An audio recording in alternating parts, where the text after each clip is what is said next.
तो चरक संहिता सूत्र स्थान पहली क्लास है।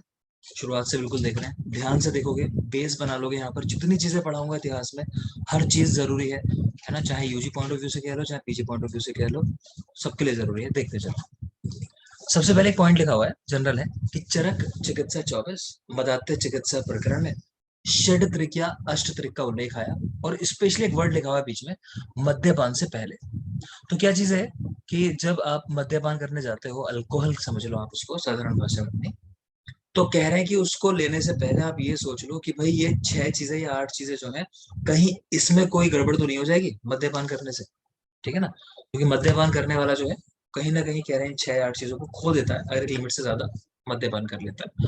वो क्या 6 या 8 चीजें हैं, हम पढ़ेंगे जब चरक सूत्र 11 आपको पढ़ाऊंगा, या फिर चरक चिकित्सा 24 मदात्य चिकित्सा अध्याय के अंदर। ठीक है, फिलहाल तो इतना ध्यान रखिए, मद्यपान से पूर्व इनका विचार करना है। आगे चलिए। नेक्स्ट है चरक संहिता का निर्माण।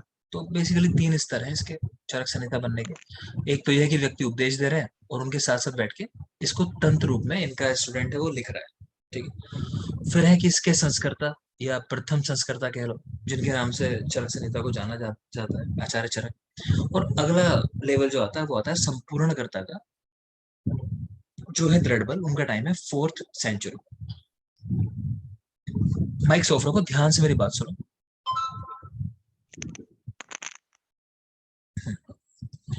तो देखो, चरक संहिता का निर्माण 3 स्तर पर। मूल उपदेष्टा पुनर्वसु आत्रेय। ये कौन है पुनर्वसु आत्रेय? ये गुरु जी हैं।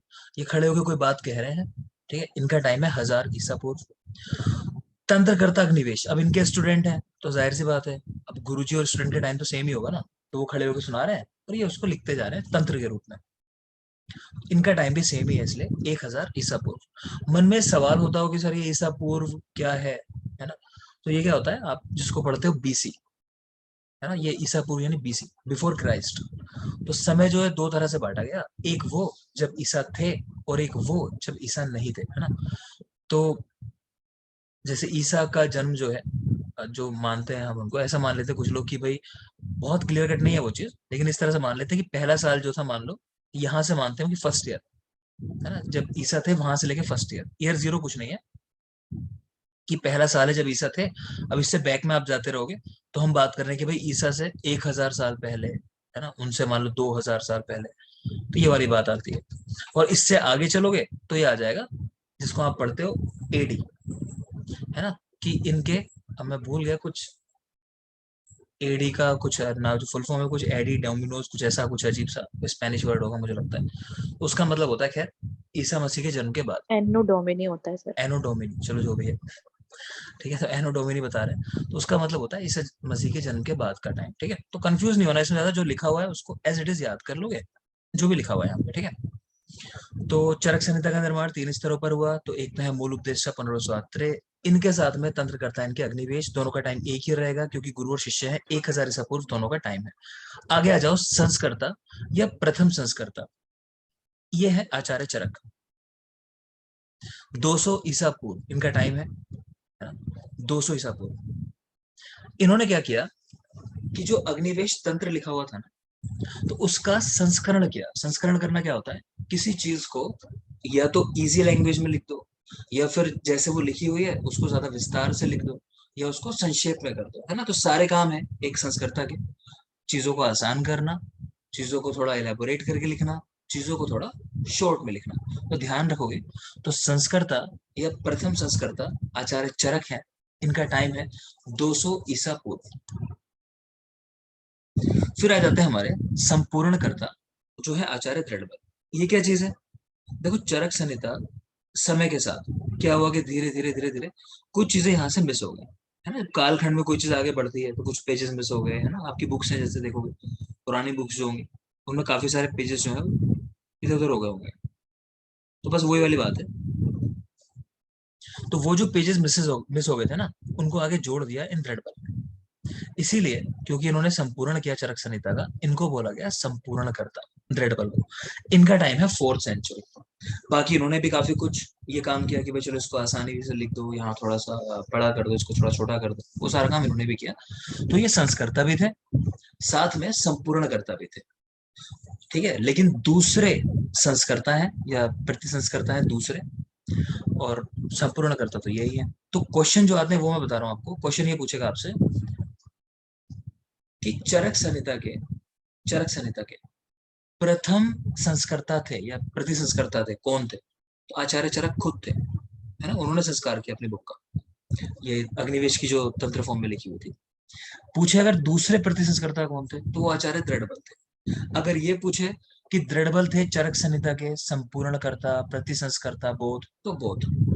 अगर पूछे चरक संहिता के संपूर्णकर्ता कौन है, तो है आचार्य दृढ़बल। सारे सवाल जरूरी है, बिल्कुल याद रखो कि टाइम है इनका 4th सेंचुरी। बात आएगी क्या क्या जोड़ा इन्होंने, वो अभी आगे देखो, यार आगे लिखा हुआ है कौन कौन से चैप्टर इन्होंने ऐड किया। नेक्स्ट आ जाओ, पुनर्वसु आत्रे। पुनर्वसु आत्रे क्या, आत्रे लिखा हुआ है यहाँ पे। तो चरक संहिता में कह रहे हैं 3 आत्रे का उल्लेख मेनली हमें मिलता है। एक है भिक्षु आत्रे, एक कृष्ण आत्रे, और एक नीचे लिखा हुआ है पुनर्वसु आत्रे का नाम। तो ज्यादातर हम आत्रे से यही समझेंगे पुनर्वसु आत्रे की बात चल रही है। तीसरे वाले जो है, तो भिक्षु आत्रे हैं, कृष्ण आत्रे हैं, और पुनर्वसु आत्रे हैं। भिक्षु आत्रे का उल्लेख हमें मिलता है चरक सूत्र 1 में और चरक सूत्र 25 के अंदर। चरक सूत्र 1 और चरक सूत्र 25 में, इनके रेफरेंस थोड़ा थोड़ा माइंड रखा करो। कृष्ण आत्रे, इनका उल्लेख मिलता है चरक सूत्र 11 में। हम जो वो पढ़ेंगे ना, षडत्रिक अष्टत्रिक, अभी जो हम बात कर रहे थे, तो वो उल्लेख इन्होंने किया है। षडत्रिक या अष्टत्रिक का उल्लेख इन्होंने ही किया है, वो भी याद रखो। तीसरे हैं पुनर्वसु आते हैं। तो कह रहे हैं पुनर्वसु नक्षत्र में जन्म होने के कारण इनका नाम पुनर्वसु पड़ा, और देव ऋषि अत्रि के बेटे होने से इनको अत्रे आत्मज, अत्रिज, अत्रिसुत, अत्रिनंदन, इन सारे नामों से भी जानते हैं। इनकी माता का नाम चंद्रभागा था, इसलिए इनको चंद्रभाग या चंद्रभागी भी कहते हैं। चंद्रभाग या चंद्रभागी भी कहते हैं। और ये चीज हमें कहाँ देखने को मिलती है, इनकी माता का नाम चंद्रभागा था, चाहो तो लिख लो चरक सूत्र 13 में, वहां लास्ट चैप्टर है श्लोक का, स्नेह अध्याय, वहां आपको ये बात मिल जाएगी। अच्छा, ऊपर जो वर्ड लिखे हुए हैं ना, उपदेष्टा, तंत्रकर्ता, प्रतिसंस्कर्ता, संपूर्णकर्ता, इनके इंग्लिश नाम लिखना चाहो तो वो भी लिख सकते हो, है ना। पहले ऐसा होता था कि कहीं कहीं इंग्लिश में पेपर आता था, कहीं हिंदी में आता था, आजकल तो मल्टीपल लैंग्वेज का ऑप्शन है। तो उपदेष्टा को एक्सपाउंडर भी कहते हैं, एक्सपाउंडर, उपदेष्टा। पुनर्वसु आत्रे जो है इनको एक्सपाउंडर भी कह सकते हो, तो उपदेश करने वाले कौन थे। तंत्रकर्ता को सिंपल ऑथर समझ लो, मेनली लिखने वाले मेनली वही थे, ठीक है। प्रतिसंस्कर्ता को रिडेक्टर भी कहते हैं, रिडेक्टर, रिडेक्टर। और संपूर्णकर्ता को सप्लीमेंटर या सप्लीमेंटेटर, जो भी कहना चाहो, ठीक है। आगे देखते हैं, पुनर्वसु आत्रे को महर्षि, ब्रह्म ऋषि, भगवान आदि नामों से जानते हैं, वो कोई जरूरी बात नहीं है। जरूरी बात यह है जो अब लिखा है कि चरक चिकित्सा 12 में अगध वेद सिंधु प्रवर्तन अद्रिज प्रवर गोड़ा, इस संज्ञा से इनको संबोधित किया गया है। चरक चिकित्सा 12 में ये संबोधन बहुत जरूरी है हमारे लिए, कि ये जो उपमा दी गई है अगध वेद सिंधु प्रवर्तन अद्रिज प्रवर गोड़ा, ऐसे रख के पूछता है कि किस अध्याय में और किस आचार्य को ये उपाधि दी गई है। तो आचार्य पुनर्वसु आत्रे को चरक चिकित्सा 12, चैप्टर का नाम है शोध चिकित्सा अध्याय। चैप्टर अपने आप में बहुत जरूरी है। रीजन, इसी चैप्टर में पहली बार आचार्य चरक ने शार सूत्र का उल्लेख किया भगंदर की चिकित्सा। सिर्फ एक ही जगह उल्लेख है चरक संहिता में, शार सूत्र। तो चरक चिकित्सा 12, शोध चिकित्सा अध्याय में भगंदर चिकित्सा उल्लेख किया शार सूत्र का। तो यहीं से एक और सवाल आता है हमारा कि शार सूत्र का प्रथम प्रथम उल्लेख किसने किया, तो आचार्य चरक ने। दूसरा क्वेश्चन, शार सूत्र निर्माण विधि का उल्लेख सबसे पहले किसने किया, तो आंसर लिख लोगे चक्रपाणी, चक्रपाणी। और दूसरा लिख लोगे कॉमा लगा के रस तरंगिणी। अगर चक्रपाणी ना दिया हो तब रस तरंगिणी, ठीक है, बिल्कुल ध्यान रखिए। और चरक ने कहा उल्लेख किया शार सूत्र का, तो भगंदर। आगे चलेंगे, चिकित्सा स्थान में कुछ योग कृष्ण आत्रेय के द्वारा दिए गए हैं। चिकित्सा स्थान में कुछ योग हैं जो कृष्ण आत्रेय के द्वारा दिए गए, तो उन योगों के नाम यहाँ लिखे हुए हैं। इनको काउंट करते हैं तो 8 योग निकल के आते हैं, इस नंबर लिख दिया है, कुल 8 योग है। कौन कौन से, थोड़ा सा ध्यान से देख लेना। जैसे एक है फलारिस्ट, वो अर्श में दिया, फलारिस्ट इन अर्श। शार गुटिका इन ग्रहणी, नागर आदि चूर्ण, ग्रहणी में भी नागर आदि चूर्ण। नवायस चूर्ण, पांडु रोग के अंदर कह रहे हैं नवायस चूर्ण। इसमें त्रिफला, त्रिकटु, त्रिमद और 50% लोह पड़ा होता है।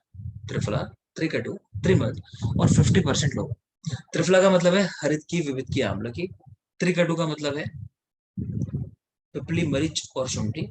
इसके लिए एक और नाम लिख सकते हो आप, जो क्वेश्चन पूछ लेता है, वो होता है व्योश। लिख लोगे, व्योश के नाम से भी जानते हैं इसको, व्योश। ठीक है, मैं लिख दे रहा हूँ स्क्रीन पर, जिनको नहीं पता।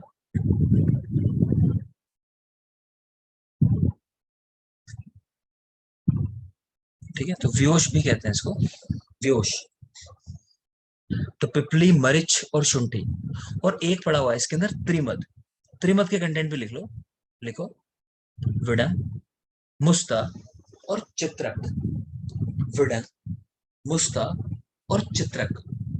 हम याद कैसे रखते हैं कि किसी व्यक्ति ने मद ले रखा होगा, अल्कोहल ले रखा होगा, फिर भी चित्र उसने बड़ा अच्छा बनाया है ना, अच्छे पेंटर है, मान लो उसके रिफ्लेक्सेस में आ गया कि भाई पेंटिंग अच्छी बनाता हूँ तो बनाता हूँ। तो मद लेकर भी चित्र बड़ा मस्त बनाया, तो मद यानी त्रिमद।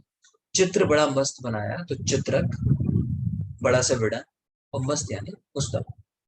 साथ में 50% इसमें लोह पड़ा हुआ है नवाइस चौक के अंदर, तो पांडु रोग भी यूज करते हैं, ध्यान रखो। और देखोगे, बला तेल, अमृताद्य तेल, कह रहे हैं वात व्याधि में यूज करते हैं, बला तेल, अमृताद्य तेल। प्रपोंड्रिक आदि तेल शिरो रोग में, प्रपोंड्रिक आदि तेल शिरो रोग में योग बहुत जरूरी है, क्योंकि एग्जाम में आ चुका है। जो चीजें आ चुकी हैं वो हमेशा जरूरी होती है, खासकर एमओ जैसे एग्जाम में। ठीक है, तो बिल्कुल ध्यान रखना, प्रपोंड्रिक आदि तेल इन शिरो रोग। जीवनीय घृत, वात रक्त, जीवनीय घृत इन वात रक्त। वात रक्त कहते हैं हम लोग गोut के लिए, सिंपल गाउटी आर्थराइटिस। कोई पूछ ले इसमें कौन सा गुगलू बेस्ट होता है, तो लिख सकते हो केशोर गुगलू। वात रक्त है, केशोर गुगलू। और लिख लो, देखो आम वात में सिंहनाथ गुगलू, आम वात सिंहनाथ गुगलू। और सिंहनाथ गुगलू में लिख लेना, उसके अंदर गंधक और एरंड तेल, ये कंटेंट है, गंधक और एरंड तेल, सिंहनाथ गुगलू। ठीक है ना। तो फलारिस्ट इन अर्श, शारगुटिका ग्रहणी, नागरादि चूर्ण ग्रहणी, नवास चूर्ण पांडु, त्रिफला, त्रिकटु, त्रिमद इसके कंटेंट है। 50% लोह पड़ा हुआ है। बला तेल, अमृताद्य तेल वात व्याधि में देते हैं। प्रपोंडिक तेल शिरो रोग में देते हैं। जो सबसे जरूरी मैंने आपसे कहा, इसको विशेष रूप से याद रखेंगे, जीवने घृत इन वातरक। आगे आ जाओ, कुल 8 योग हैं। अब जैसे यहाँ आपने पढ़ा ना नवायस चूर्ण, उसमें जो कंटेंट देखे, ऐसे ही कंटेंट लगभग आपको एक योग में दिखाई देते हैं। उस योग का नाम है नवो गुगलू। यहाँ जो देख पा रहे हो, देखो त्रिफला, त्रिकटु, त्रिमद, और 50% कह रहे हैं गुगलू पड़ा होता है। तो बस ये डिफरेंस है, 50% लोगों के बदले 50% गुगलू है, और नवो गुगलू का इस्तेमाल करते हैं मेदो रोग के अंदर। ये चीज याद रखो। बाकी एक दो पॉइंट और लिखे, चलो उसको भी देख लो। आचार्य सुश्रुत ये कहते हैं कि नवायस चूर्ण प्रमेह पिड़का में इस्तेमाल करना चाहिए। नवायस चूर्ण इन प्रमेह पिड़का, ऊपर तो पांडु में देख पा रहे हो चरक का, लेकिन इन्होंने नवायस चूर्ण लिखा प्रमेह पिड़का। प्रमेह पिड़काएं क्या होती है, किसी को डायबिटीज है और बहुत ज्यादा डायबिटीज है, मतलब अनकंट्रोल डायबिटीज है, तो ऐसे लोगों को खासकर लोअर लिम्ब में, है ना, ऐसा कह लो कि इस तरह के एब्सेस बन जाते हैं, जिनको पिड़का बोला जाता है, प्रमेह पिड़का। ठीक है, तो सुश्रुत नवायस चूर्ण का प्रयोग प्रमेह पिड़का में। और नीचे दिया हुआ है काश्यप का नवायस चूर्ण, तो शोथ के अंदर इस्तेमाल किया। आचार्य काश्यप नवायस चूर्ण इन शोथ, शोथ यानी स्वेलिंग। सामने एक बुक का नाम लिखा हुआ है, सिद्धांत निदान, और इसी के नीचे एक और बुक का नाम है प्रत्यक्ष शारीर। इन दोनों बुक के जो ऑथर हैं वो एक ही व्यक्ति हैं, गणनाथ सेन। तो सिद्धांत निदान और प्रत्यक्ष शारीरम, दोनों की दोनों बुक गणनाथ सेन के द्वारा लिखी गई हैं, बिल्कुल ध्यान रखेंगे, सिद्धांत निदान और प्रत्यक्ष शारीरम बाय गणनाथ सेन।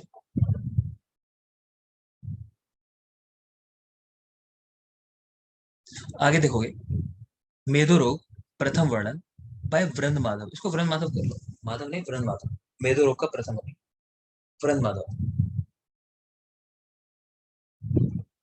ठीक है, एक माधव है एक वृंद माधव है, लिख सकते हो चाहे तो। माधव का टाइम जो है वो 7वीं शताब्दी है और वृंद माधव का 9वीं शताब्दी है, 7th और 9th। विनीत बोलिए। जो नवायास चूर्ण के जो कंटेंट है सेम है सभी के?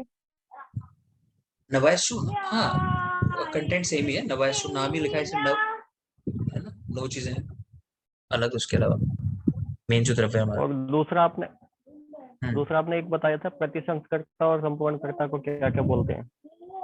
प्रतिसंस्कर्ता को और संपूर्णकर्ता को तो लिख लो, प्रतिसंस्कर्ता रिडेक्टर, REDACTOR रिडेक्टर प्रतिसंस्कर्ता, और संपूर्णकर्ता सप्लीमेंटेटर, समझ रहे हो, सप्लीमेंट करना, चीजें ऐड कर देना जो रह गई। तंत्रकर्ता बता दीजिए, सप्लीमेंटेटर तंत्रकर्ता भी बता दीजिए। लिख लो। देखो, उपदेष्टा एक्सपाउंडर, उपदेष्टा एक्सपाउंडर, तंत्रकर्ता ऑथर। कहीं क्वेश्चन नहीं आता ये, पहले मतलब ऐसा था कि कहीं स्पेसिफिक लैंग्वेज में पेपर आएगा, है ना, तब की बात थी, अब कोई जरूर नहीं है, फिर भी जान ले लो। जान लो, मतलब उपदेष्टा एक्सपाउंडर, तंत्रकर्ता ऑथर, प्रतिसंस्कर्ता रिडेक्टर, और संपूर्णकर्ता सप्लीमेंटेटर, है ना। बार बार मत पूछो, देखो मेरे मुंह से ये निकलने लगा कि जान लो के बदले की जान ले लो, है ना। तो आगे चलते हैं, चलो। तो मेदो रोग का प्रथम वर्णन तो वृंद माधव कर ले, मैं इसको मैं टाइम बता रहा था आपको। माधव का टाइम जो है वो 7वीं शताब्दी है और वृंद माधव का टाइम जो है वो 9th यानी 9वीं शताब्दी है। और माधव नाम से बहुत सारे आचार्य आए हैं, तो कंफ्यूज मत होना। माधव ऐसे रहे कि हर साल एक माधव, ऐसा ठीक है ना, हम तो कम ही पढ़ते हैं, माधव बहुत सारे हैं। अग्निवेश के लिए कुछ नाम लिखे हुए हैं, बनिवशेष, हुतावशेष, सौम्य, देख लेना, कोई जरूरी बात नहीं है। अच्छा, बुक जो आपको पढ़ाई, दोनों बुक्स बहुत जरूरी हैं, सिद्धांत निदान और प्रत्यक्षार्य बाय गणनाथ सेन, बिल्कुल याद रखना। ठीक है, प्रत्यक्षार्य जो बुक है ना इनकी, गणनाथ सेन की, इसमें इन्होंने ऐसा लिख दिया कि सुश्रुत शारीरिक स्थान जो है वो शारीरिक स्थान में निकृष्ट है, मतलब बिल्कुल खराब है, अच्छा नहीं है। ठीक है, तो इनके मत का खंडन करते हुए घाणेकर जी लिखते हैं कि सुश्रुत शारीरिक नष्ट, है ना, इतनी समय ठीक बात नहीं है ना। उसको समझना मुश्किल है कि मतलब मेहनत करनी पड़ती है, लेकिन आप गलत कह रहे हो कि शारीर में नष्ट है सुश्रुत। हम तो ये पढ़ते हैं कि शारीरिक स्थान में श्रेष्ठ कौन है, तो सुश्रुत, और आप कह रहे हो कि नष्ट है, मतलब खराब है सबसे, ऐसा नहीं है। तो वो बात याद रखो। खैर, अगली बुक का नाम है, क्या देख पा रहे हो, ये अज्जन लिख दिया, ये अंजन है। ठीक है, अंजन निदान, तो अंजन निदान बाय अग्निवेश, हम याद कैसे रखते हैं, आ से अंजन, आ से अग्निवेश, और ऊपर बुक पढ़ी गणनाथ सेन की आपने, वो थी सिद्धांत निदान। ठीक है, तो सिद्धांत निदान किसकी, गणनाथ सेन की है। और यहाँ देख पा रहे हो अंजन निदान अग्निवेश की बुक आ चुकी है, एग्जाम में क्वेश्चन पूछ चुके हैं, तो बिल्कुल ध्यान रखोगे, आ से अंजन, आ से अग्निवेश। वैसे भी अग्नि से अंजन बनाया जाता है, देखा होगा दीपशिखा अंजन बनाते हैं, है ना, कि दिया जला दिया, उसके ऊपर कुछ रख दिया, उस पर इकट्ठा हो जाता है जो कार्बन है पूरा, तो वैसे भी याद रख सकते हो, ये अग्नि के ऊपर इंजन बनाते हैं ना। शालीहोत्र और पालकाप्य संहिताओं में भी इनका उल्लेख किया गया है अग्निवेश का, कोई खास बात नहीं। चरक को भगवान अनंत का अवतार मानते हैं, विशुद्ध के बेटे मानते हैं इनको, विशुद्ध इनके पिताजी का नाम था। अनंत, भगवान अनंत जो है उनके अवतार थे चरक। वैशंपायन के शिष्य थे, तो वैशंपायन के गुरुजी थे। इनका वास्तविक नाम कपिस्थल चरक था, क्योंकि इनके गांव का नाम था कपिस्थल। पहले लोग क्या करते थे, लोग जगह के नाम से जाने जाते थे। आज भी देखते हुए कहीं कहीं मिलता है, हम जैसे मुरादाबाद में रहते थे पहले, तो हम देखते हैं कहीं कहीं मुरादाबादी दाल, तो लोग उसके नाम से ज्यादा आते हैं कि भाई वहां का कोई फेमस प्रोडक्ट है, व्यक्ति कोई वहां का फेमस व्यक्ति है, ऐसा करके। तो भगवान अनंत के अवतार थे, विशुद्ध के बेटे थे, वैशंपायन के शिष्य थे। इनका वास्तविक नाम कपिस्थल चरक था, और इनका निवास स्थान पंचनद्य प्रांत में इरावती और चंद्रभागा नदियों के मध्य कपिस्थल नामक ग्राम था, है ना। इरावती और चंद्रभागा नदियां हैं, उनके बीच में कपिस्थल नाम था इनका, उसी के नाम पे इनका नाम पड़ गया कपिस्थल चरक। और भी कहानी है इसमें, देखो किसी को ऐसे नामों से कब जानते हैं ना, जब कोई व्यक्ति अपनी जगह पे रुकता ना हो। मैंने कहा ना कि हम मुरादाबाद के थे, हम कहीं और देखते हैं, हम लोग कहीं और जाके वो नाम यूज कर रहे हैं। तो ऐसा है कि आचार्य दो तरह के होते थे पहले भी, आज भी कह लो। क्लिनिक चलाने वाले लोग दो तरह के होते हैं, एक तो वो जो अपने क्लिनिक के अंदर है, और एक वो जो मान लो दूर दूर जाके ऑपरेट करते हैं। आप सुनते होगे कि वो तो अमेरिका गए हैं भाई, वहां पे ऑपरेट करते हैं, है ना, और साल में 3 महीने फिर इधर आते हैं, ऐसा वाले। तो चरक जो थे उसी श्रेणी के थे, एक जगह रुकते नहीं थे। ये अपने ज्ञान को बढ़ाते रहते थे, आज यहाँ है, कल कहीं और चले गए, परसों कहीं और। तो करते क्या थे, जो खुद ने सीखा वो वहां सिखाया, और उनसे कुछ नया सीख लिया, ऐसे लोग। तो करेंसी के बदले ज्ञान का आदान प्रदान करते थे, तो धीरे धीरे बहुत ज्ञान हो जाता था। तो इनको बोलते थे, इस प्रवृत्ति को एक जगह ना रुकना, इसको बोलते थे यायावर। नीचे कहीं लिखा होगा, चलो मिल जाएगा, पढ़ेंगे आगे। तो यायावर सर प्रवृत्ति ये कहते लिखा है जहाँ आपका हाँ वो है ना स्टिकर, प्रकाश उसको जी का। नीचे हैं, करिए, ये देख ये पा रहे हो, ठीक है ना, ये वर्ड लिखा हुआ यायावर कोटि के ऋषि। एक जगह रुकते नहीं थे, है ना। और एक होते हैं शालीन कह देते हैं उनको, वो होता है ना एक जगह रुक के चिकित्सा करने वाले, वो आपके काम करें, आप इसको याद रखो, यायावर कोटि के ऋषि। तो पंचनद्य प्रांत में इरावती और चंद्रभागा नदियों के मध्य कपिस्थल नामक ग्राम था, उनका निवास स्थान है। लेकिन आचार्य भाव प्रकाश ने इनका जन्म नागवंश में मानकर इनको शेष अवतार कहा। ये क्वेश्चन आ चुका है कि किस आचार्य ने आचार्य चरक को शेष अवतार माना है, ठीक है। तो भाव प्रकाश, ठीक है। तो नागवंश, शेष नाग था, समझ लो ऐसे करके। तो नागवंश में मानकर शेष अवतार का है, गोत्र प्रवर्तक ऋषि थे, यायावर कोटि के ऋषि थे, आप जानते हैं। नेक्स्ट आ जाओ दृढ़, ये भी यहीं के रहने वाले हैं, तो ये भी इनसे इंस्पायर्ड हुए बाद में, चलो कुछ करते हैं भाई चरक के लिए। तो पंचनद्यपुर के रहने वाले, इनके पिताजी का नाम था कपिलवली। कपिलवली शिव जी के भक्त थे, दृढ़। गुप्त कालीन आचार्य थे, है ना, गुप्त काल। तो इनके डिफरेंट डिफरेंट टाइम रहे हैं, कौन किस काल से या समय से संबंधित है, तो गुप्त काल से संबंधित थे। और देखो, इन्होंने चरक संहिता का संपूर्ण किया, और कैसे किया उसके लिए शब्द दिया शिलोच वृत्ति। अगर मैं साधारण भाषा में कहूं तो ये समझ सकते हो, शिलोच वृत्ति का मतलब कुछ भी ना छोड़ना, कहते हैं ना, बहुत ज्यादा मेहनत करना, नो स्टोन लेफ्ट अनटर्न, जैसे ऐसे मैं बात कहूँ। तो जितना भी कर सकते थे ना, उतना इन्होंने किया, तो उसको बोलते हैं शिलोच वृत्ति। इसका रियल में मतलब ये है कि खेतों में जो धान्य रह जाता है ना, गेहूं वगैरह गिर जाते हैं जैसे कटाई वगैरह करते समय, तो उनको भी इकट्ठा कर लेना, है ना, कि मतलब कुछ भी हमने बर्बाद नहीं जाने दिया, सब कुछ ले लिया जो भी था कहीं। तो चरक में देखा इन्होंने भाई क्या क्या पार्ट मिसिंग है, तो वो सारे पार्ट लाके इन्होंने जोड़ दिए। तो चरक संहिता का संपूर्ण किया कैसे, शिलोच वृत्ति से। इन्होंने चिकित्सा स्थान के 17 अध्याय और कल्प तथा सिद्धि स्थान के 12-12 अध्याय जोड़े। इस प्रकार कुल 41 अध्याय, पूछा जाए कितने अध्याय जोड़े, तो कुल 41 अध्याय दृढ़बल ने चरक संहिता में जोड़े हैं, जिनमें कल्प और सिद्धि के 12-12, तो टोटल चैप्टर ही उनमें 12-12 है, यानी पूरा का पूरा कल्प स्थान और सिद्धि स्थान दृढ़बल का जोड़ा हुआ है। साथ में चिकित्सा स्थान के 17 अध्याय इन्होंने जोड़े। कुल अध्याय जोड़ दोगे तो 41 आ जाते हैं, 41 अध्याय इन्होंने जोड़े। अब एक शब्द जो आया शिलोच वृत्ति, ये शब्द हमें प्रमेय की चिकित्सा में भी मिलता है। आचार्य सुश्रुत ने कहा कि भाई ब्राह्मण रोगी है अगर, ठीक है, प्रमेय का, तो उसको शिलोच वृत्ति का पालन करना चाहिए। अब ये कैसे एक्सप्लेन किया, शिलोच वृत्ति ऐसे एक्सप्लेन किया कि आपको पानी पीना है, तो ऐसा नहीं कि आपने आसान रास्ता अपनाया कि घर में वाइफ को आवाज लगाई कि अरे पानी ला दो और पानी पी गए ना, ऐसे नहीं करना। तो कह रहे पहले गड्ढा खोदो, उस जमाने में आसान था, लोग नदियों के आसपास रहते, थोड़ा गड्ढा खोदा पानी निकल आता था, आजकल तो नहीं कर सकते। खैर, इससे ये कहना चाह रहे हैं कि मेहनत बहुत ज्यादा करनी है आपको, कि सीधे पानी नहीं पियोगे, पहले गड्ढा खोदो फिर पानी पियो। इसी तरह जो भी काम करना है मतलब उसे टफ बना के करो, ये कहना चाह रहे हैं। तो प्रमेय में ब्राह्मण रोगी को श्लोच वृत्ति पालन करने को कहा, क्योंकि प्रमेय जो है मेनली कफ या फिर कह लो मेद, इन दोनों की व्याधि है, कफ की और मेद की। और मेद में भी पूछा जाता है प्रमेय किस मेद की मेनली व्याधि है, तो आंसर लिख लो, लिखो अबद्ध मेदस। मेद दो तरह का है, बद्ध और अबद्ध। बद्ध यानी बंधा हुआ, और आबद्ध यानी जो बंधा हुआ नहीं है, फ्रीली मूव कर रहा है बॉडी के अंदर। तो ये वाला जो फ्रीली मूव करने वाला मेद है, ये फैट जो है, कहने का मतलब ये इंसुलिन को प्रॉपर काम नहीं करने देता है, जो रियल में भी आप पढ़ोगे कैसे होता है प्रमेय, है ना। तो ये कहीं ना कहीं प्रमेय का कारण बनता है। तो मेनली उस कफ को नष्ट करने के लिए ये श्लोच वृत्ति पालन करने की बात कर रहे हैं। अब देख लोगे वो चैप्टर्स के नाम लिखे हुए हैं जो ओरिजिनली चरक में थे। इनके अलावा जो चैप्टर बचे 17, वो 17 चैप्टर दृढ़बल ने जोड़े थे चिकित्सा स्थान के। तो अगर आपको चरक चिकित्सा शुरू के 8 चैप्टर का नाम याद है तो ध्यान से देख लो, वही चैप्टर है। रसायन से स्टार्ट होती है चरक संहिता, चिकित्सा स्थान, फिर आता है वाजीकरण, फिर ज्वर, फिर रक्तपित्त, फिर गुल्म, फिर प्रमेह, फिर कुष्ठ, फिर राजक्ष। तो 8 चैप्टर तो ये क्रमशः है, बिल्कुल इनको तो बिल्कुल याद कर लोगे इसी तरह। इसके अलावा 2 व्याधियां आसे हैं, अर्श अतिसार, फिर विसर्ग, मदात्य और द्विव्रणीय। विसर्ग, मदात्य और द्विव्रणीय। तो सुश्रुत प्रमेय में ब्राह्मण रोगी को श्लोच वृत्ति का पालन करने को कहा, वो बात अपनी जगह याद रखोगे।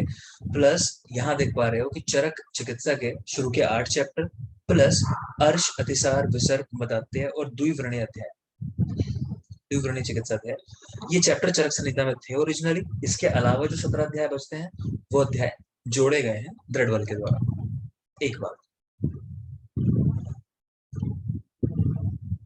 एक सवाल था तो वो गाइड में आपके मिलता है, उसको चाहे तो लिख लो।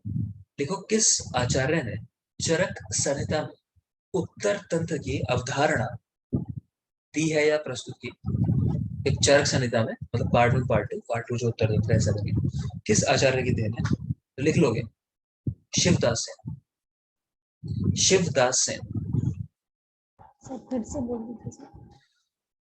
चरक संहिता में उत्तर तंत्र, बस इतना लिख लो, चरक संहिता में उत्तर तंत्र दिया,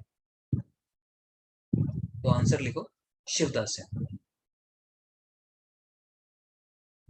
ठीक है, तो मतलब उन्होंने ऐसा कहा कि भाई चरक संहिता में उत्तर तंत्र भी होता है, जैसे आप बाकी जगहों पे पढ़ते हो, सुश्रुत में देखते हो उत्तर तंत्र है पार्ट 2 जो है, इस तरह वाली बात की।